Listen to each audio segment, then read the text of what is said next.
Selamat pagi saudara, kembali lagi dalam program Sapa Kaltim bersama saya Mercy Oktaveni. Hari ini kita akan membahas topik yang tentunya luar biasa dan bisa saya bilang sangat hangat sekali dibahas. Nah, hari ini kita akan membahas mengenai pengusaha lokal yang tergabung di Perkumpulan Tambang dan Industri Silika Indonesia. Untuk itu, pada pagi hari ini sudah hadir narasumber kita. Selamat pagi Bapak, apa kabar? Kabarnya baik. Kabar baik. Selamat pagi juga, Mercy. Kabar sehat, Pak? Alhamdulillah sehat. Alhamdulillah sehat. Nah, saat ini kita sudah ada bersama Bapak Tandi Sunarto selaku Ketua Dewan Pimpinan Wilayah Pertamisi Provinsi Kalimantan Timur. Nah, belum afdol nih Pak, kalau belum kenalan sendiri ke teman-teman di rumah. Boleh diperkenalkan dulu mungkin kepada teman-teman di rumah? Ya, baik. Terima kasih, Mercy ya. Selamat pagi kepada pemirsa Kompas TV. Selamat beraktivitas ya. Hari ini saya berterima kasih diberi kesempatan untuk acara talk show ya. Betul. Dengan Kompas TV. Ya, tentunya ada banyak orang yang belum mengenal apa itu Pertamisi. Betul. Nah, Pertamisi ini sebenarnya juga kalau saya sendiri ya, walaupun aktif dalam dunia jurnalistik, saya sendiri baru nih mendengar Pertamisi itu apa gitu. Ya. Boleh nggak nih Pak dijelaskan dulu ke saudara-saudara kita di rumah apa itu Pertamisi? Iya, baik ya. Memang pada saat saya menyebut saya sebagai Ketua Dewan Pimpinan Wilayah Pertamisi, Provinsi Kalimantan Timur, banyak orang bertanya, apa itu Pertamisi? Kok baru dengar gitu ya? Mereka taunya Pertamina. Betul. Jadi dikiranya Pertamisi ini mungkin adiknya atau sub usahanya Pertamina ya. Jadi saudara-saudara sekalian, Pertamisi itu adalah organisasi yang baru dibentuk, dan Pertamisi itu singkatan dari Perkumpulan Tambang dan Industri Silika Indonesia. Pertamisi ini dibentuk oleh 9 dewan pendiri pada tanggal 14 Agustus 2023. 2020 berarti Ya, termasuk masih baru. Dan berbadan hukumnya tanggal 18 Agustus 2023. Jadi umurnya baru setahun lebih.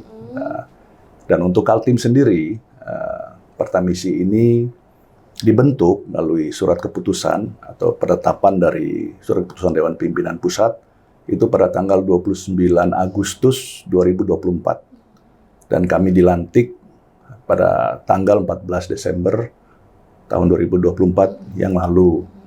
Seperti itu. Kalau untuk Pertamisi sendiri sebenarnya kan adalah tambang industri silika seperti itu ya. Nah, berarti sebenarnya di Kaltim ini juga ada ya tambang silika ya? Kalimantan khususnya ya, itu memiliki sumber daya silika yang sangat besar. Dan beberapa provinsi seperti Kalbar dan Kalteng, mereka lebih dulu ya melakukan kegiatan usaha dan eksplorasi, bahkan juga produksi ya. Nah, memang Kaltim ini agak sedikit tertinggal karena proses perizinan dan eksplorasi itu baru dilakukan dalam 2 tahun belakangan terakhir itu. Oke, sebelum kita menyambung lebih dalam nih ke silika, kita kembali lagi ke Pertamisi. Untuk Pertamisi sendiri di Kalimantan Timur, boleh mungkin dijabarkan Pak program-program apa saja sih yang akan dilakukan oleh Pertamisi Kalimantan Timur? Iya, baik. Tentu Pertamisi ini dibangun oleh para pendiri itu memiliki maksud dan tujuan ya. Jadi organisasi itu sebenarnya alat untuk mencapai tujuan. Nah, Pertamisi ini dibangun dengan satu visi daripada pendiri kami, dalam hal ini dari Ketua Umum kami, Dr. Insinyur Raden Sukiyar, yaitu menjadi organisasi yang profesional, kredibel, terdepan di dalam berkontribusi atau berperan aktif menjadi mitra strategis pemerintah di dalam mengembangkan dan membangun tambang dan industri berbasis silika di Indonesia. Program-program ke depannya ya tentu sesuai dengan tujuan yang ada di dalam anggaran dasar anggaran rumah tangga itu, kami harus melaksanakan itu. Ya, yang pertama tentunya meningkatkan profesionalisme daripada anggota dalam hal mengelola tambang dan industri silika. Kalau untuk Pertamisi Kalimantan Timur sendiri sudah berapa anggota, Pak? Kalau di Pertamisi ini saat ini ada kurang lebih mungkin 47 anggota. Itu yang berbasis di Kalimantan Timur atau semuanya? Iya, yang berada di Kalimantan Timur, artinya dari beberapa kabupaten kota yang ada pelaku usaha di bidang pertambangan. Dan saat ini memang anggota kami ini hampir seluruhnya adalah penambang. Jadi belum ada yang masuk di sektor usaha industrinya. Berarti sebenarnya penambang dari sektor yang lain kemudian bergabung di Pertamisi itu? Seperti itu? Iya, ada yang memang benar-benar pemula, artinya memulai usaha itu ya langsung di pertambangan silika. Tetapi ada juga dari beberapa anggota kami yang mempunyai latar belakang adalah penambang di batu bara dan juga mineral bukan logam, khususnya batuan dan pasir. Pasir maksudnya pasir cor ya. Nah, seperti itu. Nah, kalau tadi kita sudah membahas mengenai Pertamisi sebagai himpunan atau komunitas yang menaungi perkumpulan tambang industri silika ini. Nah, saya lebih tertarik lagi membahas mengenai industrinya ini, Pak, gitu kan. Karena pasir silika ini bisa dibilang baru saya dengar gitu kan, baru-baru ini juga ada naik di berita Kompas gitu kan. Nah mungkin kalau di Kalimantan Timur komoditas utamanya lebih ke, kita sudah sering dengar ya namanya tambang batu bara gitu kan, terus terutama untuk di Kalimantan Timur ya, tapi ternyata di Kalimantan Timur juga punya pasir silika. Seperti itu Bapak ya. Ini tentunya yang akan kita bahas lebih dalam setelah ini. Nah mungkin bisa diinformasikan mungkin apakah di Kalimantan Timur tuh memang spesifik ada komoditas silika ini di daerah mana sih Pak? Iya, sebenarnya saya katakan bahwa mineral silika ini itu adalah mineral atau senyawa yang melimpah di alam ini, di bumi ini ya. Indonesia juga sama. Mineral silika ini juga hampir ada di semua provinsi dan wilayah Indonesia. Tetapi khusus untuk silika yang high grade ini artinya tingkat kemurnian SiO2-nya di atas 90%, itu tidak semua wilayah itu memilikinya. Dan kita tahu daerah-daerah yang memiliki itu adalah provinsi Pulau Kalimantan itu hampir di semua provinsi juga merata tuh ada. Kemudian ada juga yang di daerah Kepulauan Bangka Belitung dan Kepulauan Riau juga. Nah, memang silika sekarang ini kan menjadi isu yang kelihatannya baru, tapi sebenarnya pemanfaatan produk daripada silika ini sudah lama dilakukan di Indonesia. Cuman silika yang mungkin kategorinya itu yang low grade. Itu dimanfaatkan dalam industri semen. Hampir semua industri semen di Indonesia ini, pabrik-pabrik semen itu menggunakan bahan dasar juga campuran ada silikanya, tapi yang low grade. Juga industri keramik, industri kaca, industri piring, gelas, botol, dan juga bata ringan. Ada banyak sekali mereka manfaatkan untuk pemakaian silika, tapi dalam arti silika yang low grade gitu. Nah, yang high grade, nah sekarang menjadi satu isu yang hangat dibicarakan. Ya, memang ini tidak lepas daripada isu tentang ekosistem nanti EV ya, mobil listrik, dan juga isu-isu energi terbarukan. Nah, jadi sebenarnya kalau silika ini dia ada yang low grade, ada yang high grade gitu ya. Sesuai. Nah, nanti juga pemanfaatannya berbeda juga. Pastinya, seperti itu. Ya. Kalau yang Kaltim punya itu high grade. Kaltim punya ini selama ini ya memang ada dua ya, ada dua. Saya tidak tahu seberapa besar persentase yang low grade dan high grade. Tetapi yang saya tahu sekarang rekan-rekan ini semuanya memburu mencari potensi yang high grade. Seperti itu. Kalau yang low grade juga ada banyak. Kaltim sangat kaya. Ini semakin menarik ya, karena ternyata komoditas di Kalimantan Timur ini bertambah lagi nih dari yang kita tahu cuma batu bara, ternyata ada sesuatu sebelumnya kayu yang lain. Iya, sebelumnya kayu, kemudian di era batu bara. Kemudian ini menjadi komoditas baru yang begitu menarik gitu kan, dan tentunya juga di balik menariknya komoditas ini ada isu-isu juga di belakangnya, dan pastinya akan lebih menarik, tapi nanti akan kita bahas di segmen selanjutnya. Jangan kemana-mana, tetap di program Sapa Kaltim.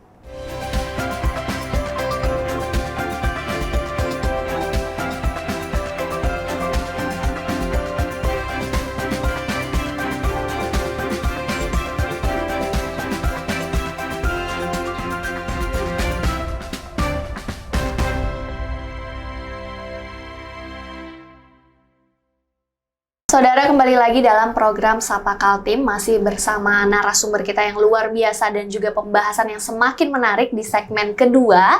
Nah, kita tadi sudah berbicara sedikit pengantar mengenai tambang silika ini, Pak. Nah, mungkin bisa lebih didetailkan lagi, apa sih silika ini gitu kan? Mungkin ke teman-teman kita yang di rumah, karena ini ya bisa dibilang adalah hal yang baru gitu bagi sebagian orang. Ya, baik, terima kasih. Ya, memang saya lihat ini masyarakat mungkin sedikit agak bingung ya antara silika dan kuarsa. Nah, sebenarnya silika itu adalah senyawa yang terdiri dari dua unsur, oksigen, silikon dan oksigen. Jadi rumus kimianya itu SiO2. Nah, keberadaannya di alam ini atau di dunia ini tentu dalam bentuk mineral-mineral kuarsa gitu ya. Nah, di mineral kuarsa ini bisa berbentuk pasir kuarsa, juga bisa berbentuk batu kuarsa. Nah, khusus untuk mineral-mineral kuarsa ini, tentunya juga sebagian besar itu terdiri dari senyawa silika dan juga ada senyawa-senyawa lain yang bersama dia. Nah, semakin tinggi kadar silikanya, berarti semakin bagus kualitas daripada pasir kuarsa tersebut. Ya.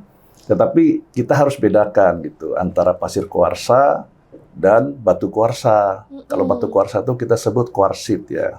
Nah, perbedaannya di mana? Pasir silika sendiri itu terbentuk melalui proses sedimentasi. Sedimentasi terjadi ribuan tahun, mungkin jutaan tahun, terbawa air kemudian mengendap.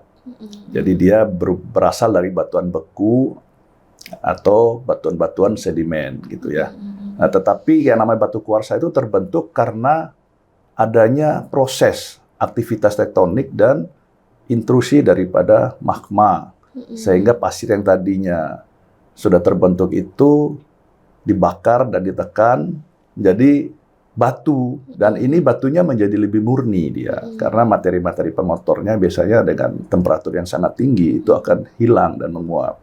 Berarti dia melebur menjadi pasir seperti itu ya? Pasir itu melebur menjadi batu. Nah, kita sebut ini batuan yang berubah bentuk, atau istilah geologisnya itu batuan metamorf gitu ya, mengalami perubahan bentuk akibat tekanan dan panas. Nah, kalau tadi di segmen sebelumnya kita membahas bahwa komoditas ini itu pemanfaatannya banyak sekali, seperti keramik, semen, gelas gitu kan. Ini adalah bahan-bahan ibaratnya yang memang pokok gitu kan untuk masyarakat, dan memang punya nilai jual yang tinggi seperti itu.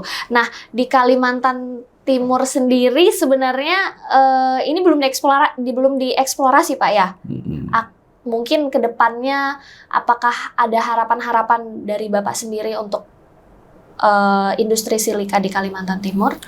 Iya, saya pikir industri silika ini ke depannya akan memberikan satu prospek yang baik ya. Apalagi saya lihat sekarang ini pemerintah telah memasukkan mineral silika di dalam kategori sebagai mineral kritis dan mineral strategis ya. Nah, tentunya tujuan pemerintah memasukkan ini pasti pemerintah memiliki hitung-hitungan ke depannya. Nah, kita tahu saat ini di dunia ini kan ada isu tentang pemanasan global. Pemanasan global ini terjadi akibat daripada emisi gas buangan dari bahan bakar fosil ya. Artinya untuk industri maupun alat-alat transportasi dan pembangkit listrik kan masih bergantung kepada industri fosil yang berasal dari batu bara, minyak, dan gas. Nah, pemanasan global ini tentunya harus kita lawan ya, supaya artinya harus kita turunkan lah. Jadi janganlah bumi ini bertambah panas, karena dampak daripada pemanasan global ini luar biasa sekali. Betul. Yang jelas dampak pertama itu pasti perubahan iklim ya. Perubahan iklim membawa dampak yang sangat besar buat peradaban kehidupan manusia dan juga makhluk-makhluk lainnya. Yang jelas, dengan adanya perubahan iklim itu membuat sebagian daerah itu kekeringan, dan sebagian daerah juga mungkin curah hujannya jadi terlalu banyak. Sehingga dampaknya kekeringan itu ya krisis pangan. Curah hujan berlebihan ya tanah longsor, banjir, ya, dan juga gagal panen juga. Dan juga naiknya permukaan laut itu bisa membuat beberapa negara itu bisa hilang, terendam seperti Maladewa yang rendah, atau beberapa negara di Mikronesia atau di Pasifik. Dan juga yang lebih bahaya lagi dengan pemanasan global ini, mencairnya es di kutub. Ya. Mencairnya es di kutub ini di samping membuat permukaan permukaan air laut itu naik, juga dia melepas itu virus-virus purba yang terjebak di sana. Dan jadi jangan heran nanti suatu saat ada wabah-wabah baru seperti COVID yang disebabkan oleh virus-virus yang baru gitu ya. Nah, karena isu-isu dan pemanasan global ini, maka semua negara sekarang ini konsen dengan energi terbarukan.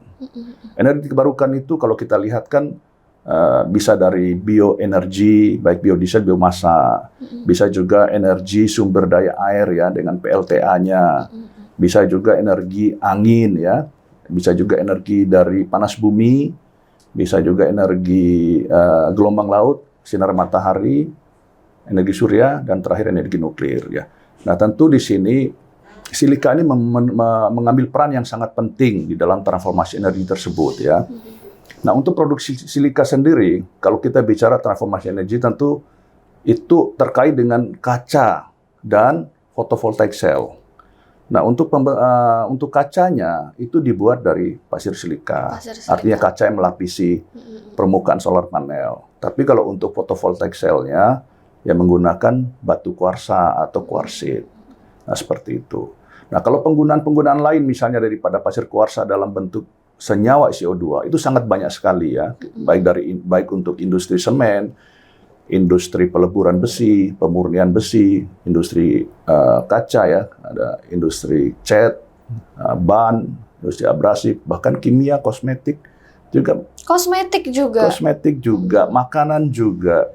Berarti sektornya sebenarnya banyak. Luar biasa seperti yang disampaikan oleh mantan Presiden Jokowi.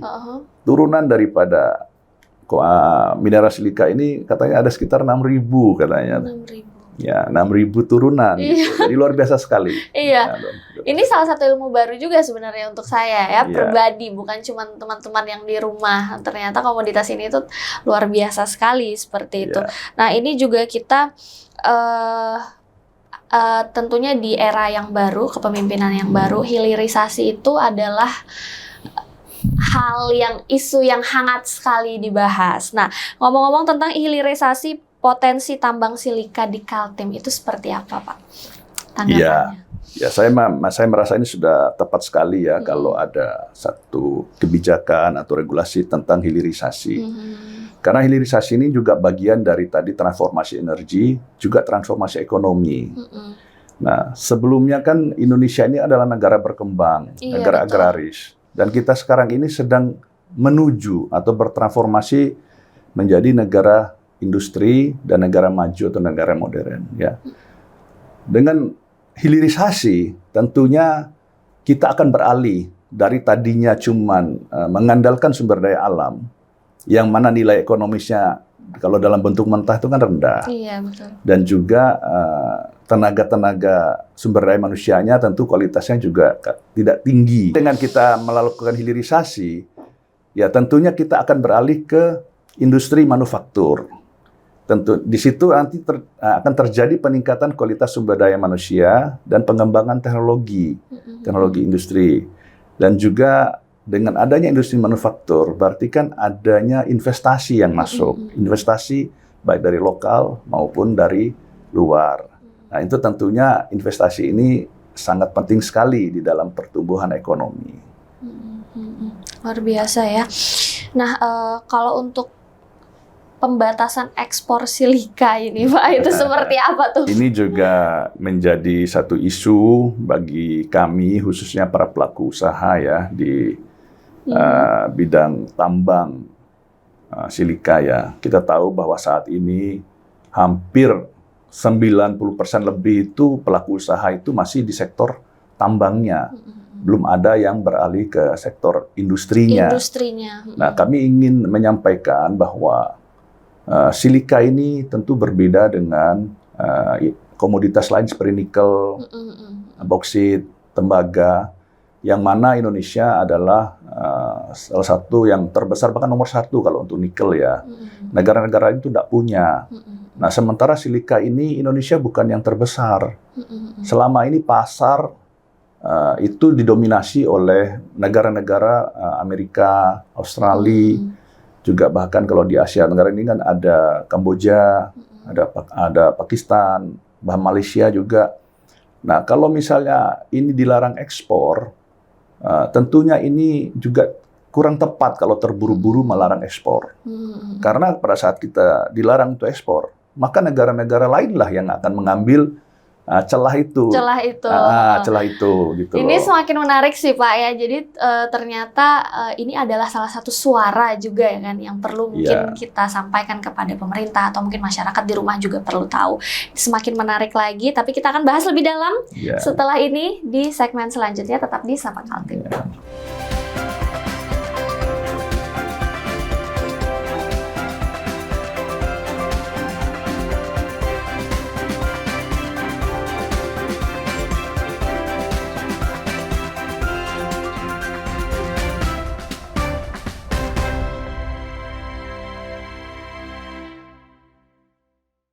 Kembali lagi dalam program Sapa Kaltim, masih bersama saya Mercy Oktaveni dan narasumber kita pada pagi hari ini yang di segmen sebelumnya pembahasan kita semakin menarik. Tadi kita di segmen kedua membahas mengenai pembatasan ekspor silika ini Pak. Nah sebenarnya kalau dari pandangan Bapak sendiri tadi sudah dipaparkan ya. Kira-kira dari Bapak sendiri, menurut Bapak pembatasan ekspor itu sendiri kapan sih waktu yang tepat gitu?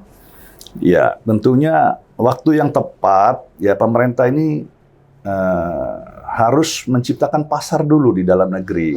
Ya, kita tahu sekarang ini ada ratusan pelaku usaha di pertambangan silika. Kalau misalnya dilarang ekspor, pasarnya tidak dibuka dulu di Indonesia, maka para pelaku usaha ini akan tutup usahanya. Target marketnya belum dapat. Ya, nah.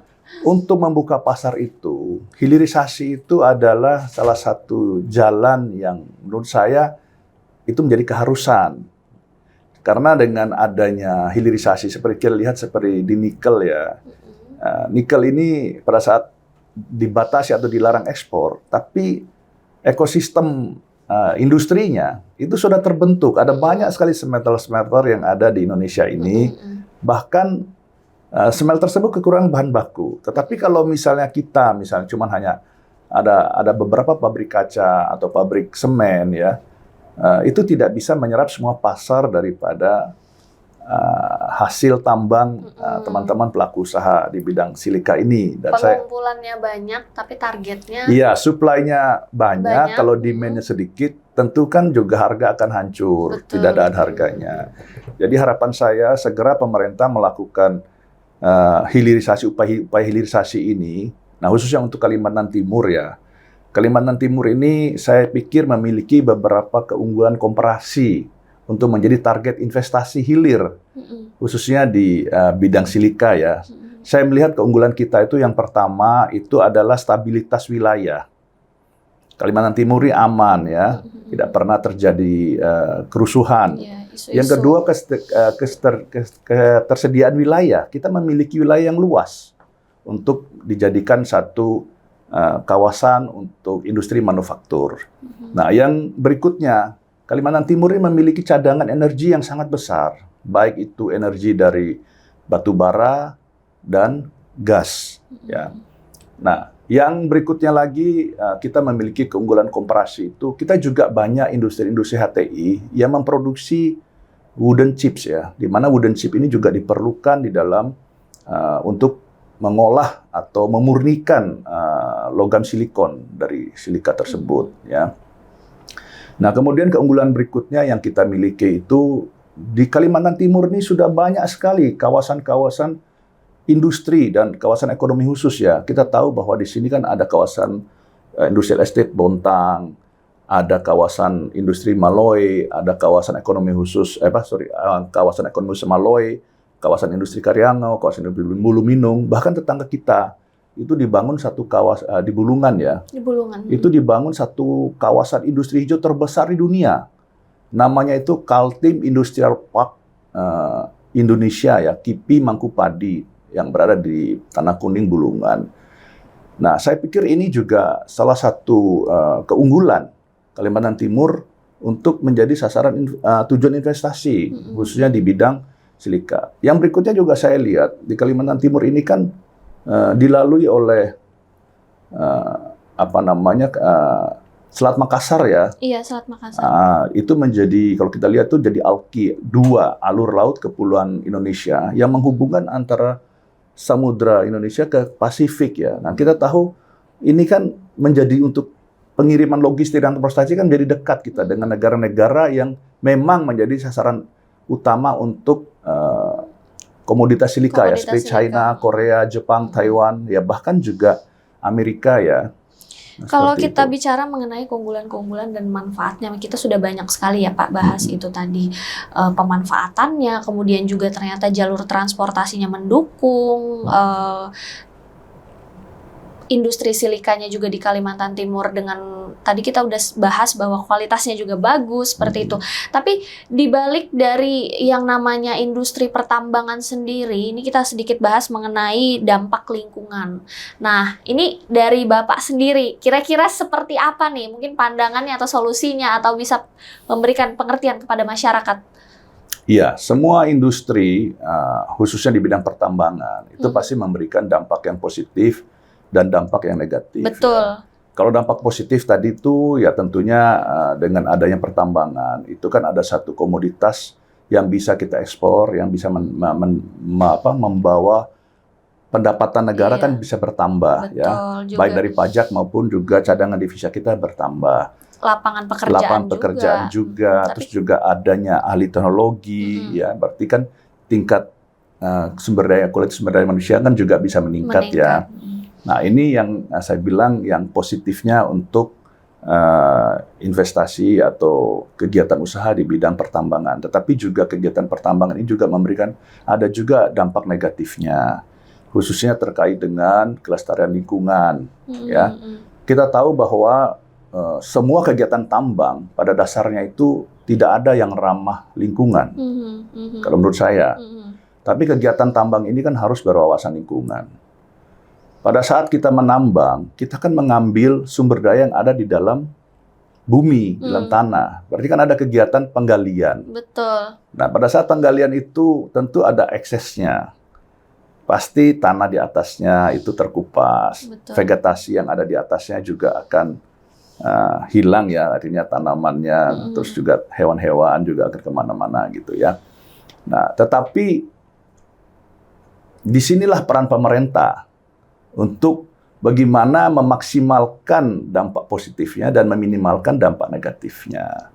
Di situ pemerintah sudah membuat regulasi bagaimana pemulihan lokasi-lokasi bekas tambang supaya tambang ini bisa berkelanjutan. Artinya selesai sumber daya mineral diambil, ya tentu sumber daya hayatinya harus berlanjut. Nah, di situ ada program mulai dari reklamasi, reboisasi, ya. Nah, saya lihat silika ini kan satu yang baru. Iya, betul. Bukan hanya di Kaltim ya. Mungkin Indonesia juga menambang silika ini kan beda dengan nambang batu bara gitu ya. Kita tahu bahwa di silika ini biasanya area-area yang banyak cadangan silika itu daerahnya itu biasanya tidak terlalu subur. Tanamannya itu biasa tanaman perdu, semak gitu ya, misalnya kantong semar, tanaman pakis dan lain sebagainya. Dan tanah-tanah ini tentu tanah-tanah yang tidak produktif untuk kegiatan pertanian, ya. Nah, tentunya walaupun tidak produktif ya kita harus bisa mengembalikan dia kepada kondisi semula. Nah, di sini diperlukan mungkin satu teknologi atau cara bagaimana kita bisa menumbuhkan tanaman-tanaman nanti di lokasi-lokasi yang bekas kita itu. Nah, ini mungkin perlu juga keterlibatan dari lembaga-lembaga riset dan juga universitas untuk melakukan riset kira-kira metode dan tanaman apa yang paling pas untuk ditanam di lokasi-lokasi bekas tambang silika sehingga nantinya bisa berkelanjutan setelah tambangnya diambil lahan tersebut bisa dipakai untuk sumber daya hayati yang lain, ya, seperti pertanian. Berarti memang perlu adanya kolaborasi antara pemerintah, pelaku usaha, dan juga riset-riset dari universitas-universitas itu sendiri. Nah, kalau dari Bapak sendiri tadi sudah menyampaikan nih, gitu kan ya, ada dampak lingkungan dan lain-lain. Adakah mungkin ya, ibaratnya garansi yang mungkin akan diberikan kepada masyarakat gitu kan, untuk dampak lingkungan ini sebenarnya tidak akan separah itu atau seperti apa? Boleh nggak Pak Iya, kalau garansi ya tentu tidak ada yang bisa menggaransi ya, gitu ya. Iya. Mungkin Tuhan yang bisa garansi. Tetapi di sini peran pemerintah itu sangat besar sekali di dalam menegakkan aturan dan kebijakan terkait dengan pelestarian lingkungan. Nah, di situ kita lihat bahwa sebelum pelaku usaha ini dikeluarkan izin usahanya, tentu harus melalui tahapan-tahapan mengurus AMDAL ya, analisis dampak lingkungan, studi kelayakan, dan lain sebagainya. Ya tinggal dari ketegasan pemerintah saja di dalam melakukan kontrol. Nah, kalau dari kami, Pertamisi, juga tentunya mempunyai tanggung jawab sesuai dengan moto kami adalah tambang berkelanjutan dan industri yang ramah lingkungan. Kalau industri bisa ramah lingkungan, tapi kalau tambang dia berwawasan lingkungan dan berkelanjutan, gitu ya. Kalau industri kan artinya limbahnya masih bisa dengan teknologi itu kita kelola lah supaya pencemarannya bisa diminimalisir ya. Nah, jadi tentu peran pemerintah paling besar, peran kami juga ada. Karena anggota kami adalah pelaku usaha yang menyebabkan terjadinya kerusakan lingkungan kan. Nah, kami harus mengedukasi mereka bagaimana cara menambang yang baik dengan prinsip berkelanjutan dan ramah lingkungan. Pertamisi sendiri berarti itu sebenarnya salah satu programnya adalah mengawasi seperti itu ya? Ya, program kita tuh banyak ya. Di samping mengedukasi teman-teman bagaimana mereka meningkatkan profesionalisme dalam mengolah komoditas silika, juga kami juga mengedukasi bagaimana teman-teman itu menambang dengan prinsip berkelanjutan dan membuat industri yang ramah lingkungan. Tapi di samping itu juga kami ini sebagai mitra strategis pemerintah itu akan membantu di dalam mempromosikan silika ini supaya memiliki daya tarik bagi investor, investasi di Kaltim. Ya, baik dengan kegiatan-kegiatan kami, dengan kami melakukan juga pameran, kami melakukan banyak hal ya untuk mengundang. Khususnya tadi kami memasarkan itu keunggulan-keunggulan komparasi yang ada di dalam Kalimantan Timur ini gitu. Kalau dari perkiraan Bapak sendiri nih, dengan adanya tambang silika ini yang ibaratnya baru bisa dibilang baru di Kalimantan Timur seperti itu. Kira-kira kapan sih tambang silika itu tepatnya akan mulai bisa berjalan kalau untuk di Kalimantan sendiri? Ada perkiraan tersendiri kah? Ya, ini kita bicara yang high grade mungkin ya. Karena kalau yang low grade itu sudah sejak lama memang ada, tapi pasarnya kan kecil.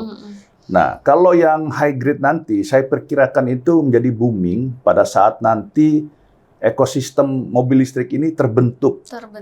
Ya, di Indonesia ini, ya artinya Indonesia itu mungkin menjadi sentral untuk industri mobil listrik. Karena kita memiliki semua komponen untuk mendukung industri tersebut ya, mulai dari industri baterainya, itu ada nikel, ada mangan, ada kobalt, ada aluminium. Nah, industri untuk energinya pun kita punya ya, industri hijau kita punya.